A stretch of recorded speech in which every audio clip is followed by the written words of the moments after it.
I'm Chris Sikkema, and for as long as I can remember, I've struggled with resting. Everywhere I've gone, there's always been more to see, more to taste, more to do. Resting, I thought, was a necessary evil.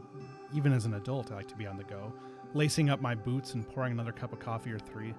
But part of the way of love is resting. So I took some friends' advice and came to Wyoming, hoping to find out how to do it right. I met up with Jimmy Bartz, the Reverend Jimmy Bartz, who's got the same penchant for being on the move.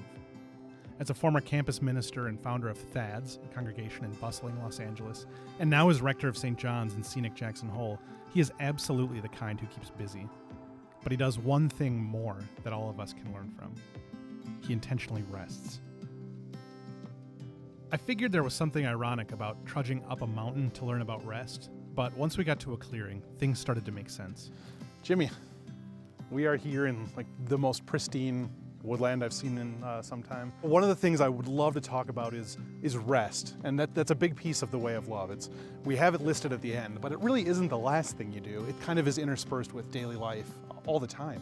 What does rest mean to you in a place like this, where you're just surrounded by majesty? I think when people talk about rest, sometimes the thing that immediately comes to mind is maybe propped up in the lazy boy with it cranked back and an Afghan and a cup of tea. But for me, at least, it means getting outdoors, having some time to connect in nature, God's great creation. We had to use a little bit of energy to get up here today. It's not that we're not exerting ourselves, but it's that we're putting ourselves in a place where we can settle ourselves down a bit, become present to the present moment, and then maybe we engage in a little walk that has a measure of pilgrimage to it. So we're still using our bodies, but we're putting ourselves in a different context than where we typically work or do our chores. And then just that opportunity to get out in this place and to be held by it becomes restorative.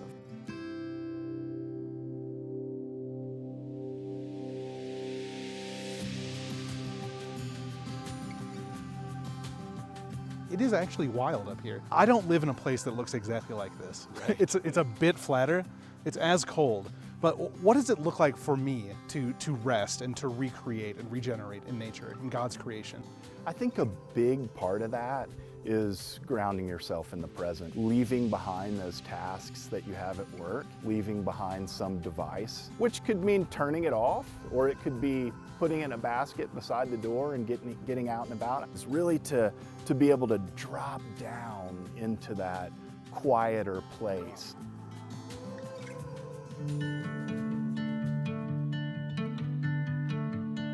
If you're gonna do like a moment of silence in a group of people and say you ring a bell, you hear that first wave of silence. And then maybe after 30 seconds or so, you get this experience where you feel that whole group kind of drop down into a next level of quiet. But this idea of we quiet ourselves in the midst of relative noisiness, and that takes some practice, I think.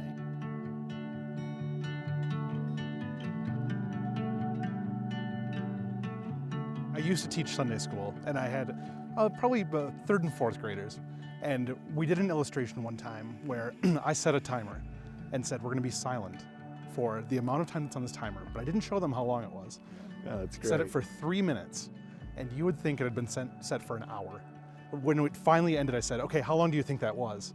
They're like 10 minutes, 15 minutes, like half hour. It's like, no, that makes me think I have the same issue first. And second, you have to learn to rest. It's a bit like developing a muscle. If we are not resting regularly, then that resting muscle becomes atrophied. Maybe take 60 seconds every hour. In a month or so, maybe you have a quiet hour. We're just getting some movement back in the muscle and restoring the strength there so that we can really begin to develop a legitimate practice of rest-taking or Sabbath-taking. There is a spiritual aspect to it in the way of love. It isn't just for the sake of just slowing your heart down, but it's to slow your heart down, slow your mind down, to actually take in all that is around you. It's not sitting numbing my brain with TV and like a bowl of Cheetos, which I love. Me too. Yeah, like that's really fun some days, but that's not rest. You don't drift into the ability to really do deep rest taking. You know, you paddle your way into it.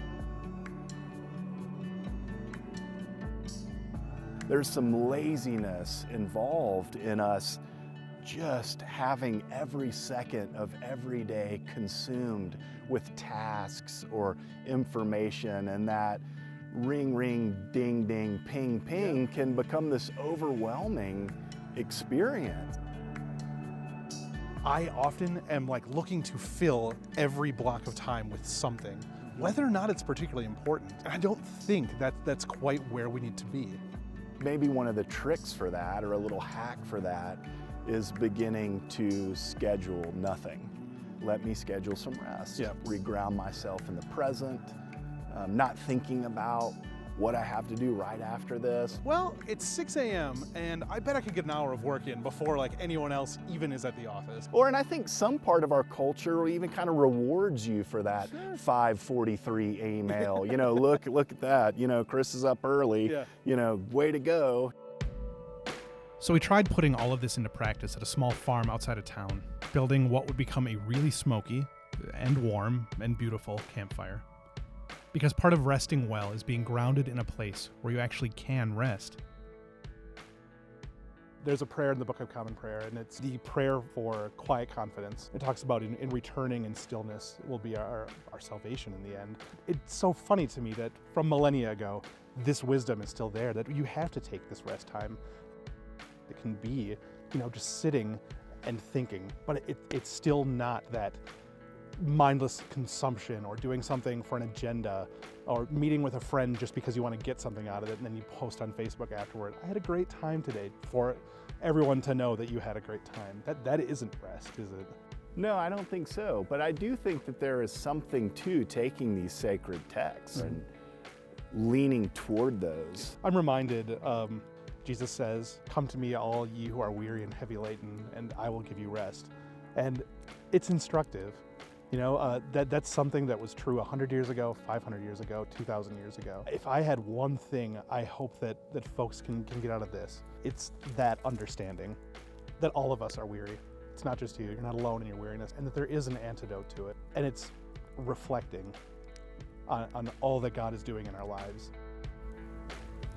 We move toward God in those moments of stress and anxiety, and we do that because when we find ourselves, you know, in the hand of this unfailingly competent God, we're finally able to take those cleansing breaths and let everything go. And that's maybe an overly religious way of saying you need to come out to a place like this, or another place that fits your personality and your affinity, where just being there gives you that deep inhalation and that deep exhalation, and you feel connected and grounded. Because I think, you know, we really need to be grounded in order to really rest. That's one of the things that I find, especially with worship, is that it's home for me.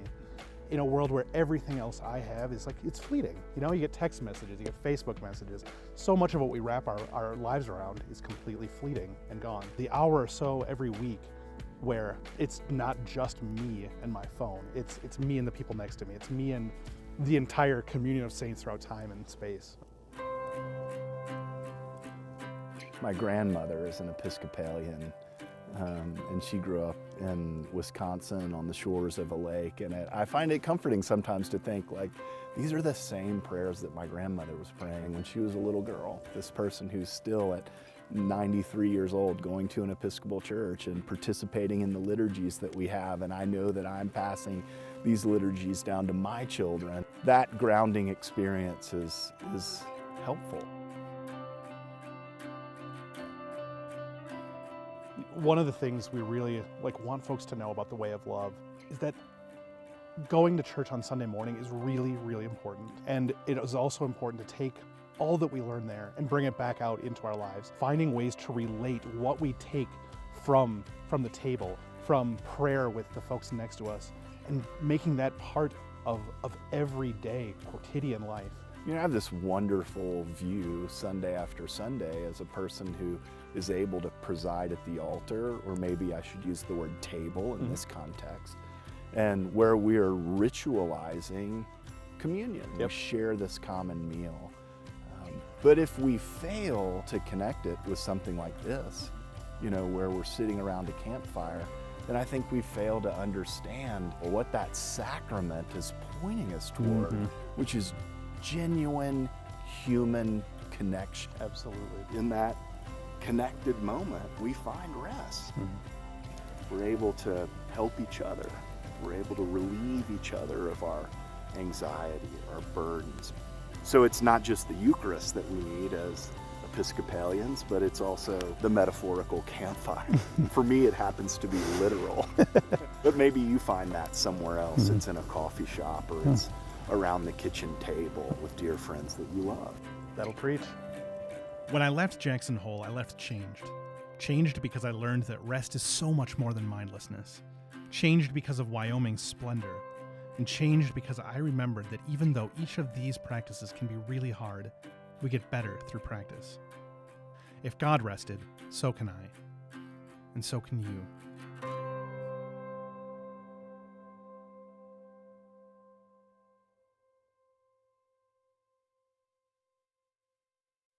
Next time on Traveling the Way of Love.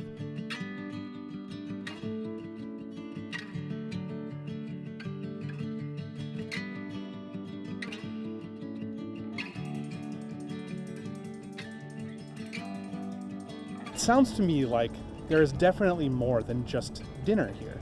It's actually really a full worship service. Tell me why worship and dinner have gone so well together. I think it's all about the sacramentality, that this meal is how Jesus welcomes us. And so we turn and share that with others. You guys have a communion service kind of built into this whole thing. Absolutely. We start at the table by blessing the bread, and we end our meal by drinking from the cup, like Jesus did with his disciples. Picked a good guy to work out with. Yeah.